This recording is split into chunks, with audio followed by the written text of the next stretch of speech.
Howdy, Banger pals. Blayne Smith joining you for another Overkill Reviews Bangers weekly metal review show. Had to pull a switch up on you this week, so surprise review.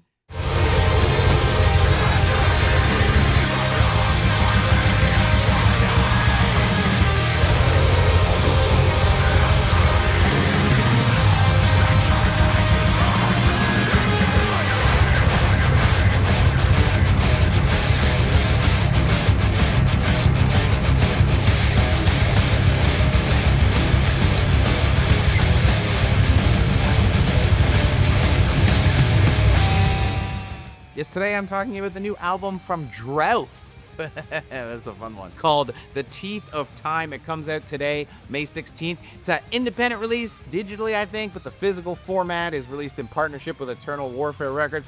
I don't know, releases are getting complicated these days. That's what I read, that's what you're getting.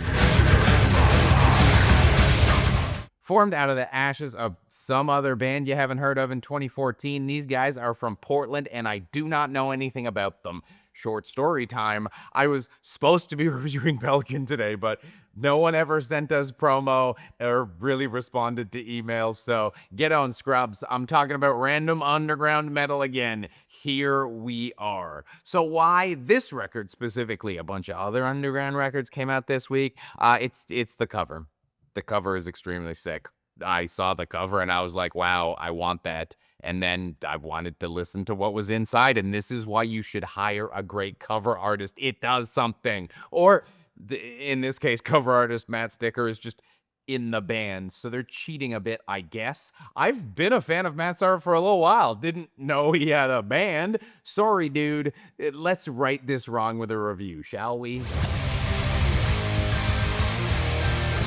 When someone tells you a black metal band from Portland, Oregon, the liner notes say there's a guest viola, not even a violin, on 2 tracks, you can probably get a good idea of what the band would sound like. They even use the C word on their Bandcamp page. I personally don't say that word because I find it a little offensive, but for the purpose, I guess Cascadian.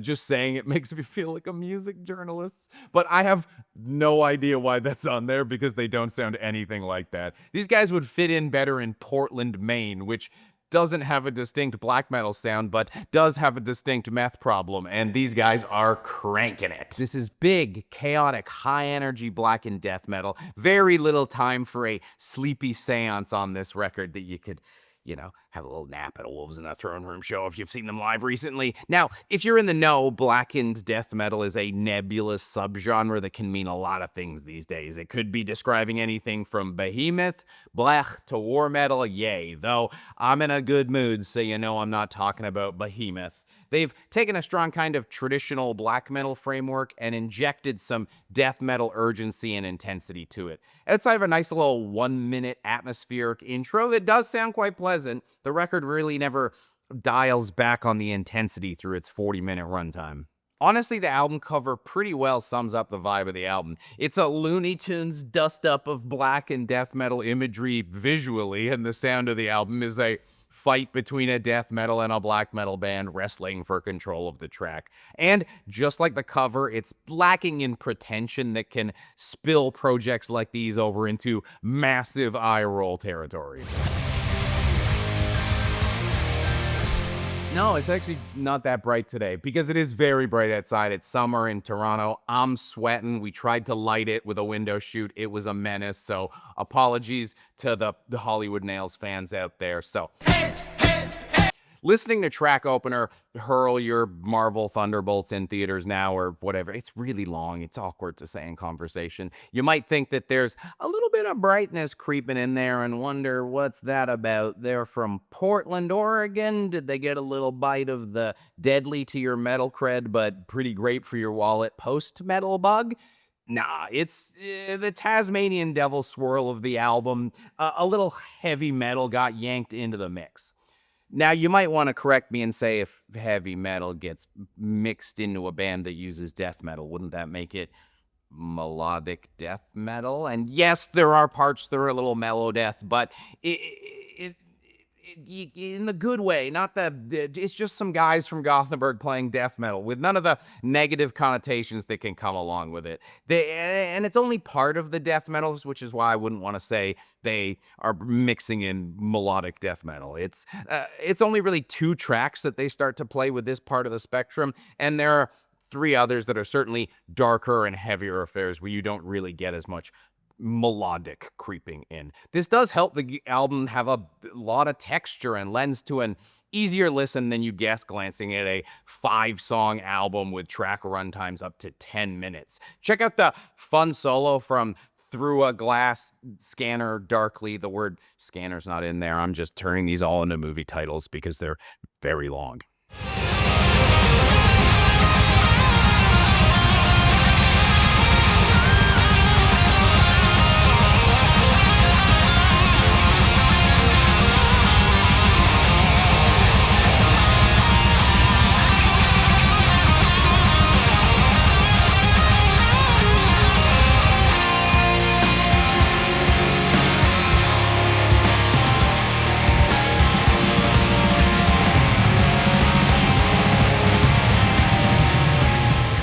The counterpoint to the more fun heavy metal tracks would be the closer, Exult Ye Flagellant Emperor. That one's a Godspeed You Black Emperor, the documentary, not the band reference. It's a bit of a stretch, but that one was challenging. This is a significantly more Death Doom track, so I guess one of the themes of the album would be the band sort of playing with the makeup of the death metal, but keeping the black metal elements more consistent. This is the only time that the BPM of any tracks drops below the break your neck pace territory. It's a classic way to finish off an album where the band goes, all right, since we know we have you, let's try something a little bit more of a grower than a shower. You trust us at this point. The slow sections don't break the immersion of the album because they all have an eerie and foreboding atmosphere to them. There's an oppressive weight that comes with them that prevents them from having any sort of atmospheric vibe that might ease the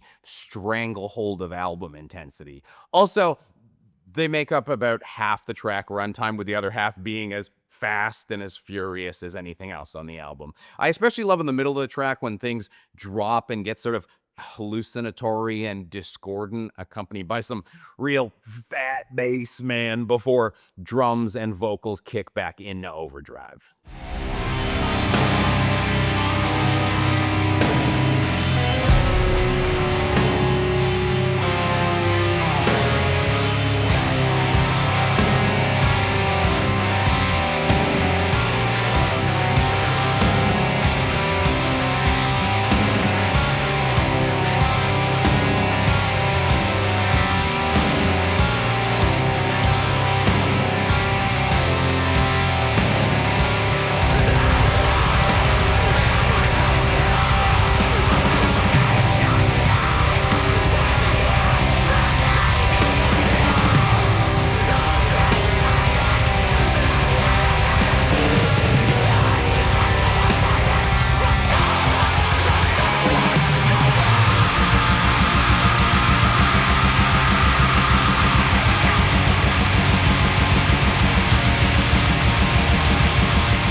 Since we're facing the other way, I can't make a reference to the businesses behind me, so this video is actually brought to you sort of by the businesses behind me, because we have a Patreon where you can give us a couple bucks. We can not have ads in here, and we upload things like full movies we've made, bonus features, tip sheets, all kinds of stuff. So head on over there, toss us a couple bucks if you can. And if you can't, it just means a lot that you're here watching the video and that you're subscribed and click that like button. And hey, leave a comment. You catch me down. I try and respond to as many of them as I can.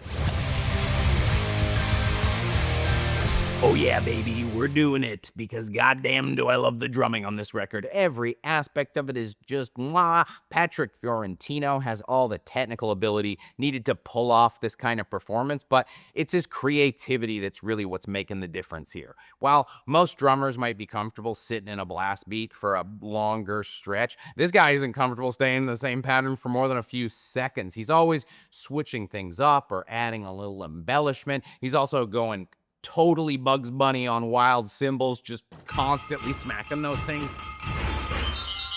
Which brings me even further into the weeds of the drum section, because now I'm going to talk about Drum production exclusive. yes, the thing you want to hear the least about. But this is how you record and mix drums, goddamn. Everything about them is clear, but they're noticeably in the back, not to overpower the album. You've got to drop drums like these back, because even back they're noticeable. So if you don't, it just ruins everything. It's all you can hear, a la Morbid Angel Kingdom's Disdain. Boy, history really vindicated me on that one.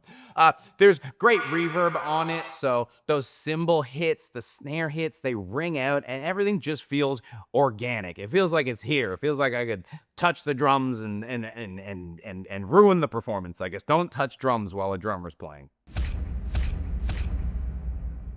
Boy, what a fun record. A really great balancing act between aggressive and artistic, safe and adventurous. This feels like it should be a stepping out moment for them, which means, all in all, I think it's time for a logo upgrade. Sorry, guys, but the logo is for a more generic band than you are. You deserve something that stands out more. Take it as the compliment it is, please. If you like bands that blend different styles, then this is a Jamba Juice you can pull up to. And just to movie the last 2 tracks on the album, because I did the other 3, so why not? Monty Python and the False Grail and The Teeth of Time. Didn't have to do much with that one.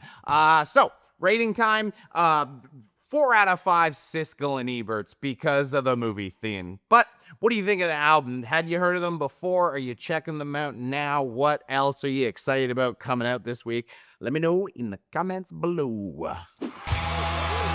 But hold up, our video's not done. I still have shoutouts. I still have 3 other great records that you can check out if you were vibing with this one. Up first, a little bit of it came out April 25th, so it's a bit in the past, but this is the first time I've had the opportunity to talk about it. Homie from Immortal Bird has a new band. It's death metal mixing in some crusty, hardcore-y fun. It's called Wretched Blessing. It's an EP. Psychic Barriers to Entry is an independent release. If you would like some atmospheric black metal, if you thought you were getting atmospheric black metal today, don't worry. Here's some atmospheric black metal for you. In Skugor, Where Sun Resigns, Nature Mock Productions, May 16th. And if you were hoping for something that sounds a lot like this band, I don't have something, but just press play on the Skugor album and then press play on Necrotius Ross FDA Records, May 16th.